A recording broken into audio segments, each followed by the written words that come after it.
Hey everybody, this is Alex Merced from AlexMercedCoder.dev and GrokOverflow.com and DevNursery.com and the Web Dev 101 podcast and the Data Nation podcast. I do things.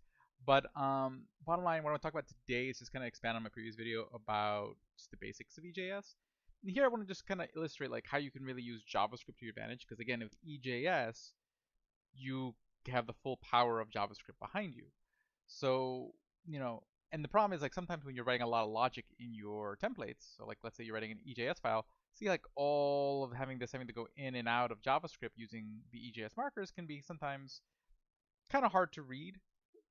So one trick you can do is to pre-make functions that do the logic in the function and just output the end result. Okay, so this way you can just kind of write it up in JavaScript and then just bring in the functions into your EJS templates. So just to give you an example, what I'll do is I'll create a file called, we'll call it EJS helpers. So EJS helpers.js. Okay, and here we'll start off with like a basic one. So I'll define a function called, render nav. Okay. And basically, what this render nav will do is literally it's just going to return a string. And I'll use backtick so I can write it across multiple lines. And then here I can just write all the HTML that I want. So nav, and then inside the nav, we'll say like there's an h1 that says, hello nav, something like that. You can just, from whatever HTML. And because it's backticks, I could also do interpolation. Okay, so, I might do something like, this function takes in an argument that's called like message. And instead of having hello nav here, we'll just have it say message in the h1. Okay, cool. So that's what this function does. So now I'm going to export this function.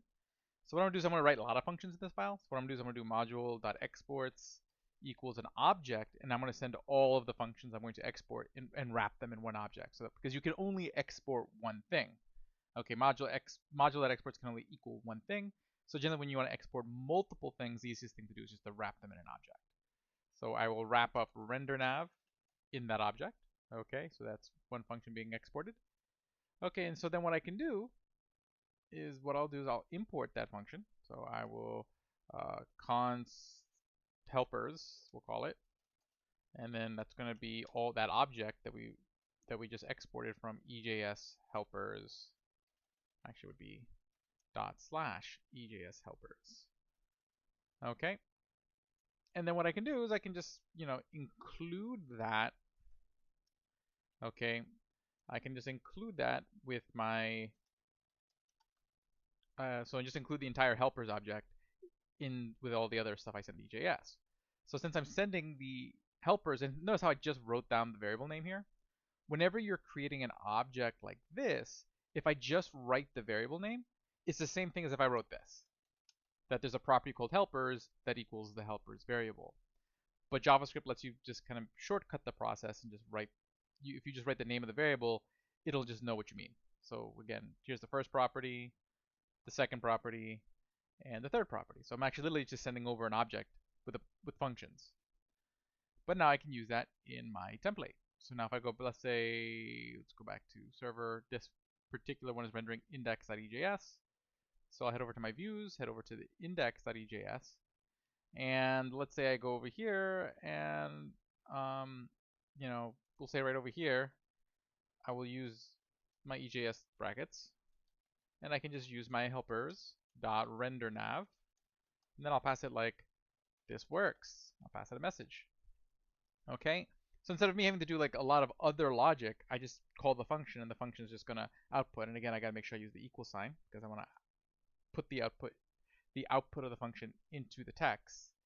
And let's see if that works. So I'll run this node server.js. It's listening on port 3000, localhost 3000. Okay, well, it just imported the raw HTML, so that's interesting.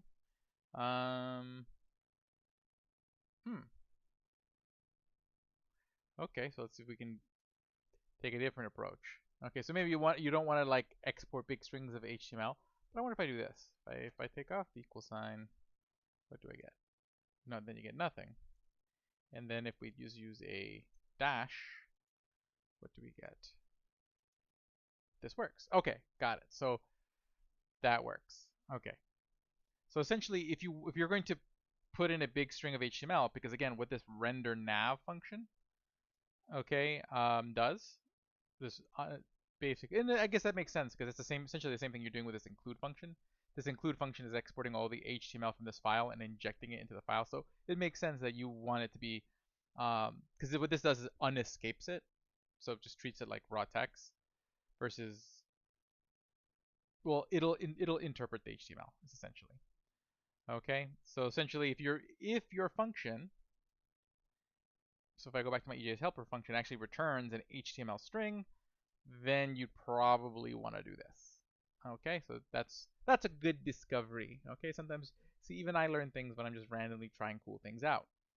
Okay, but that's one thing you could do. And again, you can make it as complicated as you want. Okay, so you can make this function that does all this logic to generate the right HTML string, and then all I have to do is just call it in my EJS template. So that way I save myself having to write all these EJS brackets to write out my JavaScript logic. Okay, so for example, let's say I wanted to like take this for loop here, and I said like I don't want to have to write this in EJS. I'd rather just do this in a function. Okay, I'll go back to my EJS helpers. Okay, I'll write another function. We'll just say like render loop. So function render loop, and they'll say, well, this will take an array.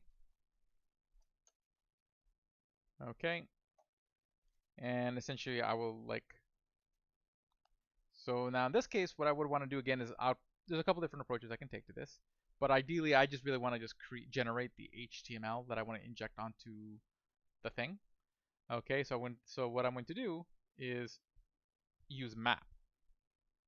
Okay, the reason is what I want to do, because right now what I'm doing is I'm just like looping. I'm just doing a standard loop, and I'm generating this text for each loop, and that's all fine and good. Okay, but now since I'm doing this outside of EJS and in my JavaScript, what I'd like to do is take that same array, loop over it, generate all the HTML, and create one big string of HTML. Okay, so the way I would do that is first we would create const, we'll just say const pieces, just because I can't think of a better name. And what I'm doing is I'm going to take that array and I'm going to map over it. Because again, map is going to return a new array. So I want to take the array of, let's say, numbers and turn it into an array of strings, of like chunks of HTML. So I'll say array.map, and basically we're going to take in, whatever the input is, so the value.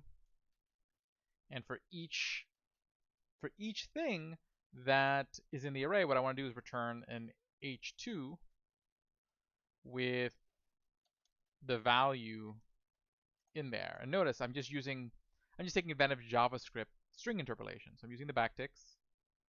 This function has a parameter called value, so I can refer to that as a variable in the function. So I'm just going to return a string that has the value injected in it. Okay. Now that's going to end up creating an array of strings. So I'm going to have a big array of h2 strings. I don't want that. I want a whole string. So then what I do is what I return is I take those pieces and then I'm going to join them together. Okay, and then I will join them with a blank space. Or we can even join them with a space. So that way they're spaced out. Okay, and then we're going to export it because we want to add it to our helpers object. Okay, so now that's exported inside of this object. Again, this object is what we imported as helpers over here. And again, I've already exported that to my template. Okay, so that's all good.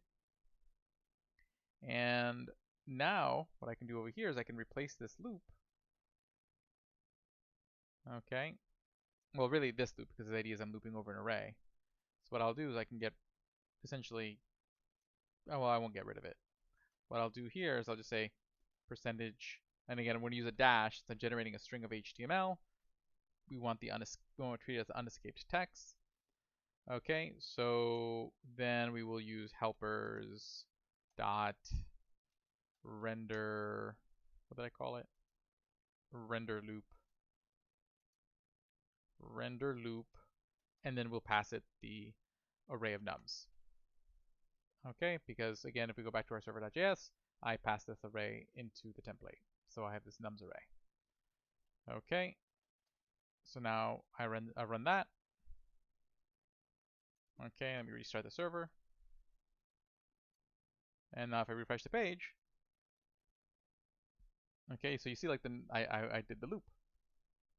It worked.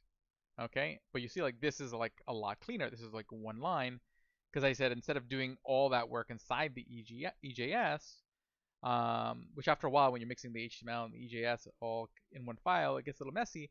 What I'm doing is I'm just taking out a lot of the logical work, wrapping it in a function, and then just calling the function from EJS when I generate my templates. Okay, and they could be simpler things like, you know, you might just wanna do certain conversions, like, you know, converting miles to kilometers. Okay, and I always forget what that conversion is. I think it's what's 1.6. So conversion formula miles to kilometers. Okay, yes, 1.6. Okay. So then what I could do is I could go back to my EJS helpers, and I could create another function called, you know, miles to km. It'll take in a number and just return that number times 1.6. Okay, and then again I export this function, miles to km. Okay, and then I can go back to, now that again that is, go back to my EJS helpers, I added it to the object. The object was imported as helpers, so technically all three of those functions are inside this helpers object. This helpers object was then sent over to the template over here when I did res.render. And now I can use it. So again, if I were to go back here to where I'm looping over this array here, okay, because here I'm just like looping over each number. What I could do is instead of doing double num, okay, or maybe what I want to do is after I double it, I want to do helpers dot miles to km and wrap the result of the double.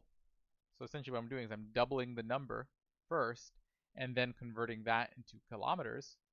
But again, I can use that function in my EJS. Okay, and then when I run this, again, I got to restart the server. Okay. And you see, like right there, we see the result of those multiplications of 1.6. Okay, so essentially the point I'm making is that you can create a function that can do whatever you want and send that in, and basically clean up. You can do a lot of cleanup of like what can sometimes end up being really complex and messy EJS files. Um, you know, and if you, especially for me, like I like that because I always feel just more comfortable writing raw JavaScript, so I can write a lot of that logic and then just call those functions for my EJS by sending them down to my template. But again, if that function renders raw HTML, like at the end of the day, like it returns an HTML string, then you're going to want to use the dash instead of the equal sign. Okay, because basically, whenever you're using the equal sign, it's escaped text, meaning whatever text comes out, it's going to be there. So again, just to kind of illustrate the point, if I put the equal sign again, the text is escaped, meaning literally the raw text that this thing outputs is going to be what we see on the screen. So I go over here. Oh, nope, not there. See, it shows me the raw text because it's escaped, which is great for just plain variables and most of the stuff you would do with EJS. But in this case, since it's an HTML string and I want it to be treated as HTML and rendered by the browser, then what I wanted to do is be unescaped. So if the raw text or whatever I'm injecting should be treated as unescaped text, then we're going to use this dash. And then in that case, this HTML will then be treated as there. And again, that's essentially what this include function is doing. It's literally just taking the text from this file and injecting it here. So watch what happens if I change this to an equal sign. Okay, it's just basically taking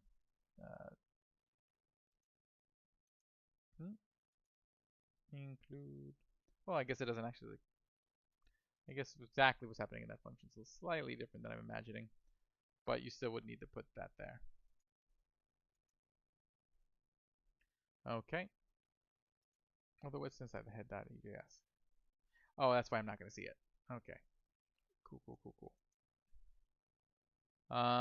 But yeah, so that is just like a little bit more thought, for especially when you have situations where like there's a lot of conditionals and a lot of things that may or may not happen. Just kind of wrapping a function that kind of sometimes creates a whole chunk of the page and just runs through a whole bunch of logic through your JavaScript, and then using that from your EJS can really help clean up your templates. And then, I mean, if they're really long functions, you may want to just break them up into their own files. But you see here, I can create all these support functions, have them in one place. I could add comments to document which function is doing what. And then again, just go use them in my EJS templates. Um, and that's the beauty of EJS because you are just using JavaScript, so you can easily just throw in a JavaScript function. While other templating engines, they're kind of like their own little mini language, so you're a little bit more limited to how JavaScript you can get. So you can lean into EJS's sort of very heavy lean to JavaScript, and hopefully this kind of spurs some thoughts on how. And for those who use React, this can be very similar to certain patterns you can do with like React components as well. Um, when you think of like things like higher order components, basically like wrapper components, essentially these are wrapper functions that kind of handle um, work that I rather kind of keep out of the file. Okay, and I can give it a name that kind of represents what it's doing, and it just kind of keeps things nice and clean. So hopefully you guys enjoyed that. Have a great day and enjoy.